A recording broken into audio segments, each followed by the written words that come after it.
Hi everybody, welcome back to Miss Bunny's Quiet Corner. Today I have an exciting book for you. How do you hop so high? How do you hop so high?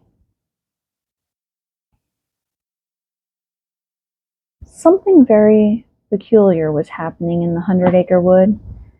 Tigger wasn't moving. Are you sure that's Tigger? Roo asked Pooh.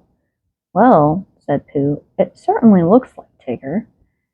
Yes, but he isn't acting like Tigger, said Roo.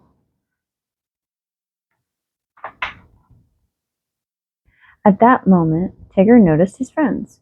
He held his fingers to his lips. Come over here on your tippity toes, buddy boys, he whispered. I want to show you something amazifying. Look, Tigger said quietly, pointing to a spot on the ground. I don't see anything, said Roo. You have to stay very still and look very closely, said Tigger. Oh, shouted Roo. Oh, I see it. It's a frog.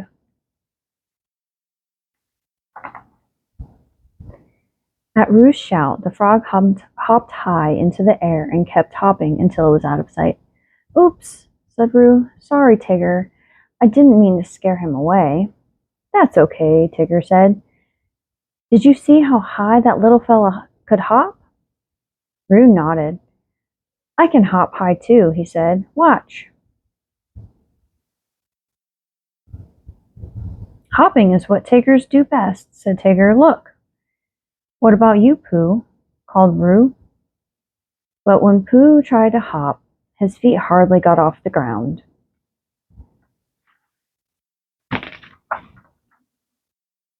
How do you hop so high? Asked Pooh. It's easy when you have a spring in your tail, said Tigger. Or big bouncy feet, said Roo. Or sprongy, froggy type legs, said Tigger. I guess I just wasn't made for hopping, said Pooh, looking at his sprongless self. Guess what else I saw when I was sitting still and observerating, Tigger said. You'll never guess. Can you guess? I saw a fish. Where? Asked Pooh, looking around. In the pond, Tigger said. Over there. Maybe if we wait quietly, it will come back, Roo said hopefully.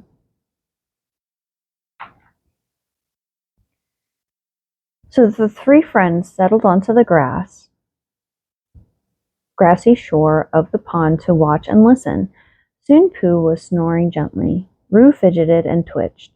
It's awfully hard to sit still and be patient, isn't it, Tigger? Roo whispered. It sure is, Tigger agreed. But if you stick with it, you'll start to notice wonderful things, like dandelion fuzzies floating in the sunshine and shy little chirp chirp sounds in the trees. And, oh look, Tigger, Roo said excitedly, a fish in the pond.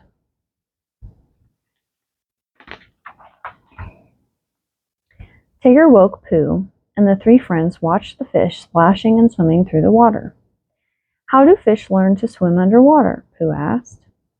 I don't know, said Roo. I can't even put my head under the water. Swimming underwater is what Tiggers do best, Tigger said. I'll show you. Tigger dove into the pond and came up sputtering.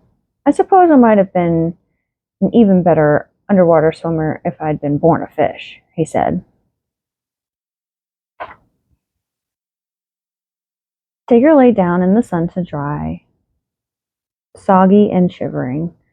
He soon found himself eye to eye with a brown squirrel. Quick as a flash, the squirrel grabbed an acorn on the ground next to Tigger and hightailed it up to the nearest tree. How do squirrels climb like that? Asked Roo. Oh ho ho! I'll show you, Tigger cried. Climbing is what Tiggers do best.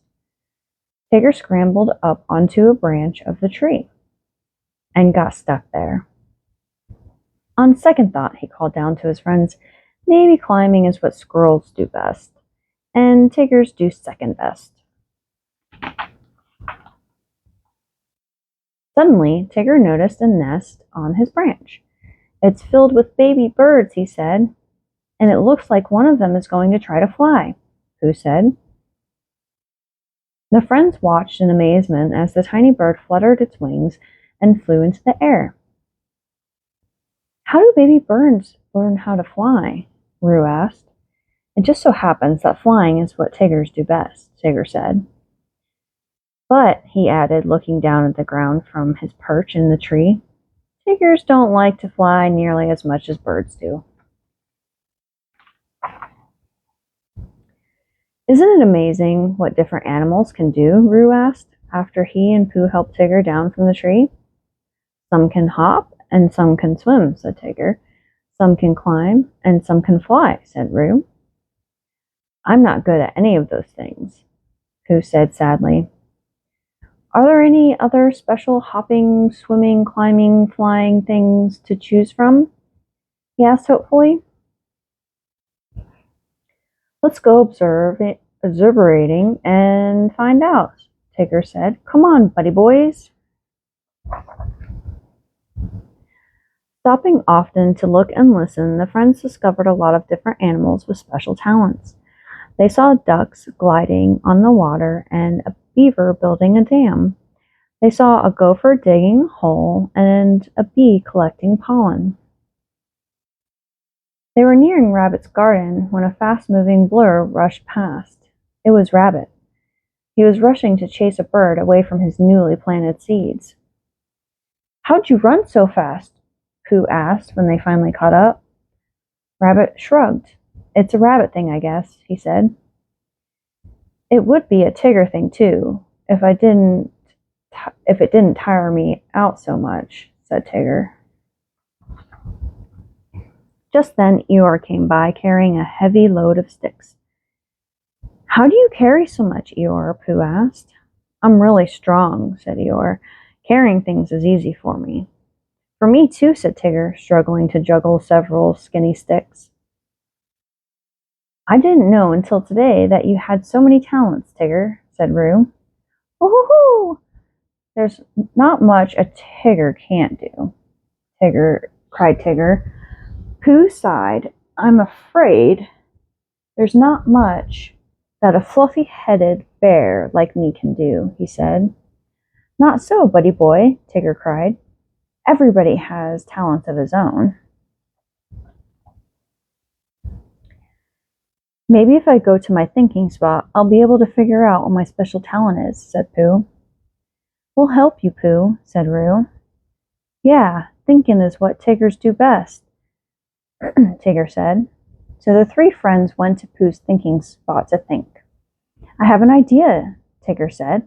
Let's draw a chart to reminderize ourselves of all of the different animals and talents we've seen today. But when they finished filling in the chart, Pooh's spot was still blank. See, said Pooh, I'm not good at any of those things. Maybe not, said Tigger. Were you the best tummy bouncer in the 100-acre wood? Yes. I've never met anyone with a better nose for honey, said Roo. You can smell honey from miles away, Pooh. We haven't even mentioned your most specialist talent of all, said Tigger.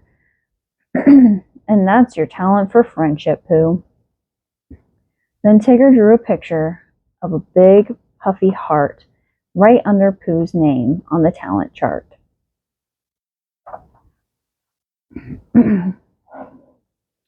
What are your special talents? Every living thing has talents and abilities that make it special. In many cases, an animal's talent helps it to survive in a particular place. Fish swim and breathe underwater, so they have special talents to live in ponds, lakes, rivers, and oceans. Squirrels can climb trees where they find food and shelter. Beavers can cut down trees to build their own homes. All animals from tiny protozoa too small for us to see, to the biggest whale swimming in the sea, are born with unique natural abilities that help make them what they are and shape how they live.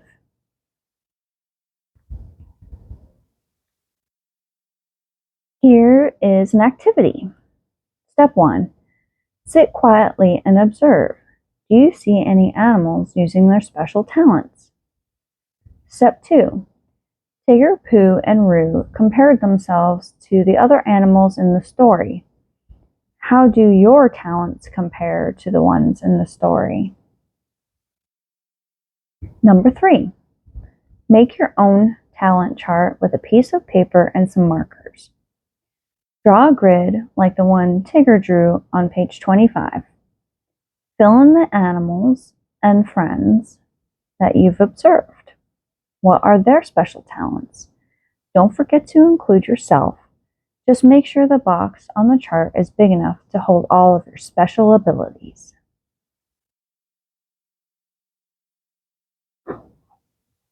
Well, I hope you all enjoyed this book, and I hope that you have fun with our activity. If you like this book, give it a thumbs up. If you want to see more, hit the subscribe button and don't forget to ring the little bell. That way you always know when there's a new story. Bye-bye.